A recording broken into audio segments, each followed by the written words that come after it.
Dans cette nouvelle vidéo, on va lever le voile sur un sujet qui fait beaucoup parler, les vrais visages des appuis du RHDP. Entre alliances politiques, intérêts cachés et soutien de dernière minute, la scène politique ivoirienne bouge, et pas toujours pour les bonnes raisons. Qui soutient vraiment le RHDP? Et surtout, pourquoi? Reste jusqu'à la fin, parce que certaines révélations pourraient bien changer ta façon de voir les choses. Installe-toi, on démarre tout de suite. N'oublie pas, abonne-toi et active la cloche de notification pour ne rien manquer sur l'actualité.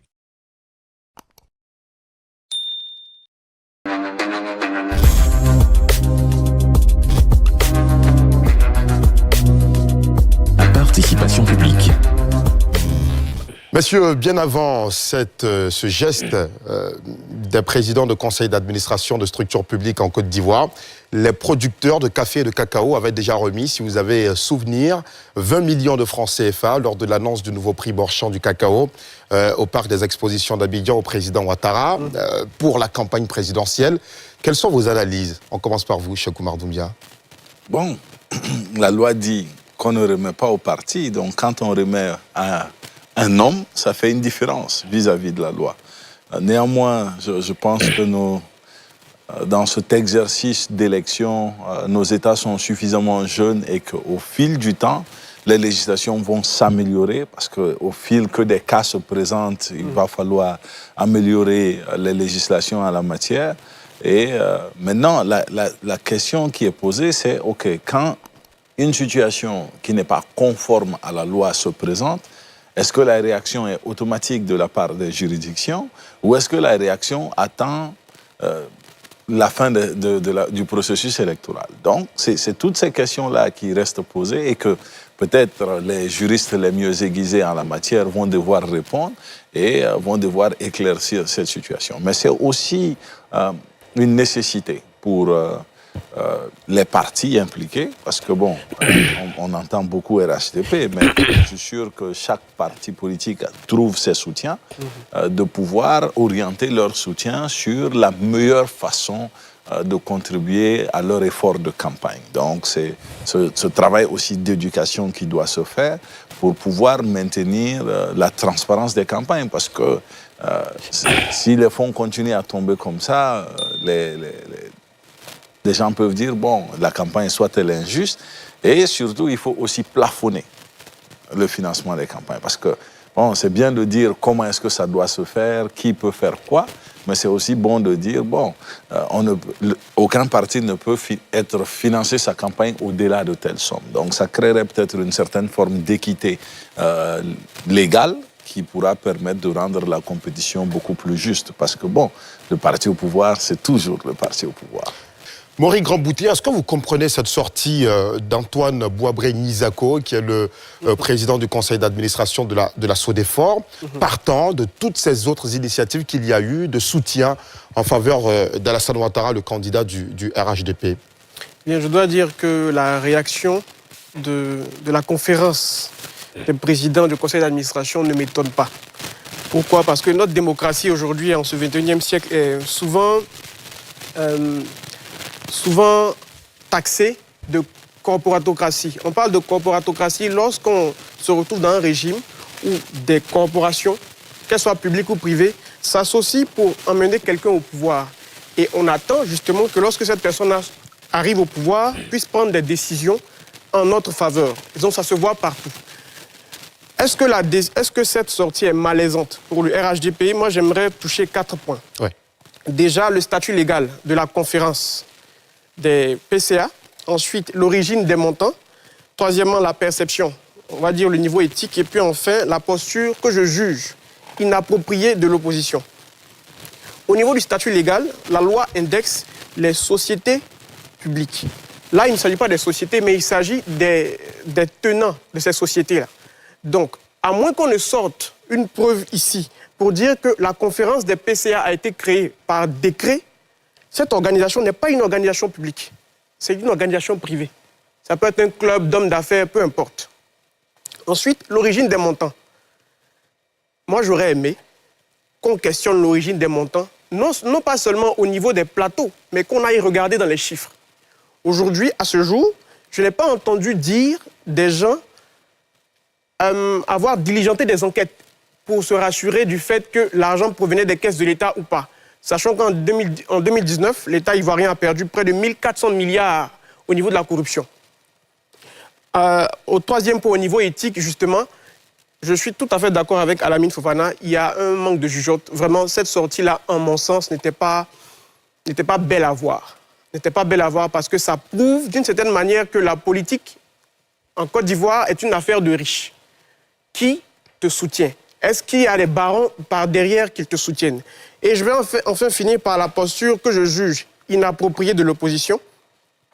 Dans les pays matures en matière de démocratie, on aurait eu plusieurs moyens pour essayer de voir déjà au niveau légal et vérifier les comptes de ces personnes si effectivement il y a eu des détournements de fonds pour ce genre d'action.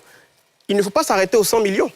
Le monsieur a dit que si jamais on arrive au deuxième tour, ils enverront encore 100 millions de francs. C'est alarmant. Les PCA, présidents de conseil d'administration, ont remis une enveloppe assez consistante au président Alassane Ouattara. Avant eux, c'était donc l'intersyndicale dans le café et le cacao qui remettait 20 millions pour la campagne présidentielle à Alassane Ouattara, candidat du RHDP. Aujourd'hui, on a vu les artistes et autres acteurs du monde culturel au Palais de la Culture afficher publiquement leur soutien à Alassane Ouattara.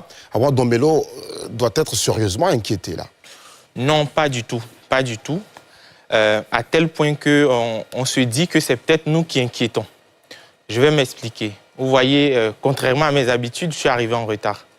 Je suis arrivé en retard parce qu'on a un grand événement demain au Palais des Sports. Et on a rempli toutes les formalités administratives et financières. Et contre toute attente, juste avant que je ne vienne ici, on nous appelle pour nous dire que le Palais des Sports ne nous est plus attribué sur décision des autorités, lesquelles on demande, on essaie de nous dire. Donc, à l'heure où je vous parle, on nous a retiré le Palais des Sports, alors qu'on a payé un peu plus de 5 millions pour y avoir accès. L'argent a été reçu. Pis encore, on nous dit qu'on ne peut pas nous rétrocéder l'argent, on va nous rétrocéder l'argent ultérieurement. Donc, je pense que c'est plutôt nous qui effrayons. En ce qui concerne les différents soutiens, moi, de façon fondamentale, d'un point de vue intrinsèque, lié aux individus, tout individu peut se lever et donner de l'argent à un candidat pour le soutenir. C'est tout à fait normal de ce point de vue-là. Cependant, lorsqu'on y adjoint des institutions de l'État, c'est à ce moment-là où c'est dérangeant. Hier, j'ai suivi avec vous, sur les chaînes d'un de vos confrères, le PCA, le président de la conférence des PCA, qui du reste est le PCA de la SODEFOR. Voilà, dit que les PCA des institutions publiques se sont réunis avec des mots quand même dégradants aussi, hein, quand on l'a écouté, et qu'eux, ils ont donné 100 millions au président de la République. Mais vous voyez, cela pose le problème de l'éthique, de la bonne gouvernance et surtout du conflit d'intérêts. Parce que lorsqu'on l'a écouté, il dit, en le faisant, sans doute si le président est réélu, il va nous maintenir dans nos postes. Donc il y a un conflit d'intérêts évident ici. Et puis après, moi, je me suis intéressé particulièrement pour M. Nizako, qui est le président de la conférence des PCA. Je me suis intéressé à la structure dont il est le président du conseil d'administration. La SODEFOR. À savoir la SODEFOR. Et je vais vous révéler des choses assez intéressantes, qui sont, encore une fois, comme je le dis chaque fois que je viens, qui sont disponibles à la fois sur le site du gouvernement de Côte d'Ivoire, sur le site de la Cour des comptes. La SODEFOR, c'est depuis 2018 une situation financière négative, déséquilibrée au fil du temps, si bien qu'elle bénéficie régulièrement de la subvention de l'État de Côte d'Ivoire à raison d'en moyenne 3 milliards par an de subventions. Si bien qu'en 2025, cette année, l'État a validé un plan de restructuration globale de la SODEFOR. Et donc, c'est cette entité-là, dont M. Nizako est le président du conseil d'administration, qui est, on va dire, quasiment à la rue, si bien qu'aujourd'hui, parce que la SODEFOR a échoué, on peut dire ça comme ça, dans sa mission de reboisement du couvert forestier national. Aujourd'hui, bon, on s'appuie sur des artistes comme Yodé et Siro pour engager des campagnes de reboisement et tout. Mais je veux dire que, comme je disais tout à l'heure, il y a un vrai problème. Il faut pouvoir, en Côte d'Ivoire, qu'on arrive à dissocier les fonctions d'intérêt public, la puissance publique de nos activités privées, de nos activités politiques. Et c'est encore très marqué et très présent dans l'espace socio-économique ivoirien. Et c'est déplorable. Et ce sont ces genres de pratiques-là que je pense que le prochain président élu après le 25 octobre doit trancher de façon définitive afin de faire renaître une nouvelle façon de gérer la chose publique. Alamine Fofana. Oui, pour les acteurs culturels, c'est leur droit le plus absolu. Parce que être acteur culturel ne nous dépouille pas de notre nature de citoyen. Voilà, la politique, c'est un jeu de charme. Donc, on est tous touchés par les questions de gouvernance. Donc, la mauvaise gouvernance aussi peut empiéter, peut impacter négativement le sort du monde de la culture. Donc, les artistes peuvent estimer que c'est tel leader, à travers son programme, qui est le mieux adapté pour pouvoir mener à bien leur bonheur, qui consiste à créer un écosystème musical, artistique favorable à leur élévation. Maintenant, après, c'est à leur risque et péril par rapport à la situation aussi de la Côte d'Ivoire. La Côte d'Ivoire a 65 ans, donc il y a encore beaucoup de questions de psychopathie politique, il y a encore beaucoup de notions comme la citoyenneté, le caractère de la République qui ne sont pas encore perçus par les populations. Encore, vous allez voir que ces artistes-là, excusez-moi, mais ce n'est pas de grands artistes à un niveau. Vous allez voir que généralement en Côte d'Ivoire, les grands artistes... Ah non, Baïs Pinto y était. Je termine. Les grands artistes du moment vont se mettre en marche. Mais ils peuvent décider aussi de soutenir une candidature. Aujourd'hui, un Imra ou un Didi Bey, qui sont les plus en vogue en ce qui concerne la culture urbaine auprès de la jeunesse, pour moi, ils éviteraient à s'associer à ce genre d'activité. Mais sur le fond, ce n'est ni une anomalie démocratique, ça peut être à leur avantage comme à leur désavantage, parce que dans leur fanbase, il y a de tous leurs bords politiques. Est-ce que les gens ont encore suffisamment la lumière intellectuelle de comprendre que mon artiste est libre de choisir un candidat? Ça sera la pression des artistes. Donc ce n'est pas une anomalie, mais c'est un peu risqué. Donc c'est leur droit le plus absolu de soutenir une quelconque candidature. Ça relève aussi quelque part du caractère dynamique de la politique. Maintenant, malheureusement, le niveau aussi de démocratisation de notre pays fait que souvent certains artistes ont bien envie de pouvoir soutenir publiquement certaines personnalités politiques, mais ils estiment que les gens ne vont pas forcément comprendre, donc ils se mettent en marge. S'ils le font, c'est pas un problème, mais ça peut être à leur avantage comme à leur désavantage. Très bien. Maurice Grand-Bouté. Moi, j'ai envie de dire que l'électorat rime avec ambiance. Donc, d'aussi loin que je me souvienne, les artistes, d'une certaine manière, ont toujours pris part au processus électoral, d'une certaine manière.